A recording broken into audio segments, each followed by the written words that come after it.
በቲክቶክ ዓለም ዛሬ አብረው ሲበሉና ሲጠጡ የሚሉ ጓደኛሞች ነገ ደግሞ የቀጥታ ስርጭት ላይቭ ከፍተው በሚሊዮን ህዝቦች ፊት የክብር ማግደፍ ዘመቻ ሲጀምሩ ማየት የተለመደ ሆኗል። ይህ አዝማሚያ ለምን ይከሰታል የሚለውን ጥያቄ የብዙዎች መነጋገሪያ ነው።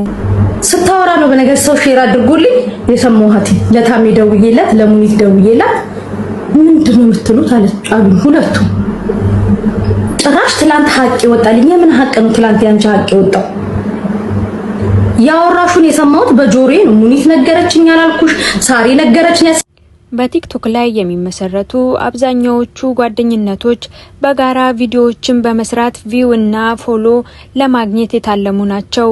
ትስስሩ በቅንነት ላይ ሳይሆን በጥቅም ላይ የተመሰረተ ሲሆን ጥቅሙ ሲቆም ወይም አንደኛው ከሌላኛው በልጦ ሲገኝ ግጭቶች ይፈጠራሉ።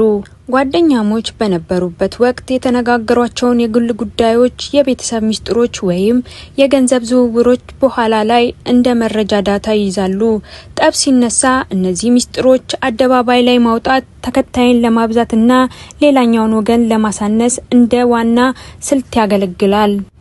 ተከታዮች የሁለቱን ሰዎች ጠብ እንደ ትርኢት ኢንተርቴይንመንት ስለሚመለከቱት ግጭቱ በቆየ ቁጥር የሁለቱ ወገኖች ገቢ እና ታዋቂነት ይጨምራል።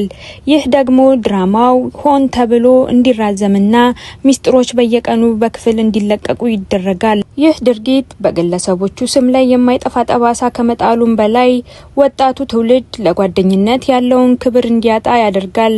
ሚስጥር መጠበቅ እንደ ሞኝነት፣ አሳልፎ መስጠት ደግሞ እንደ ጀግንነት እየተቆጠረ መምጣቱ የማህበራዊ እሴት መሸርሸርን ያሳያል። በቲክቶክ መድረክ ላይ የሚታዩ ጓደኝነቶች ብዙውን ጊዜ ከካሜራ ጀርባ ያለውን እውነት አይወክሉም። ዝነኞች ለጊዜያዊ ዝና ሲሉ የቆዩበትን ማዕድ ሲደፉ ትርፉ የህዝብ ታዛቢነትና ክብር መውረድ ብቻ ሆኖ ይቀራል።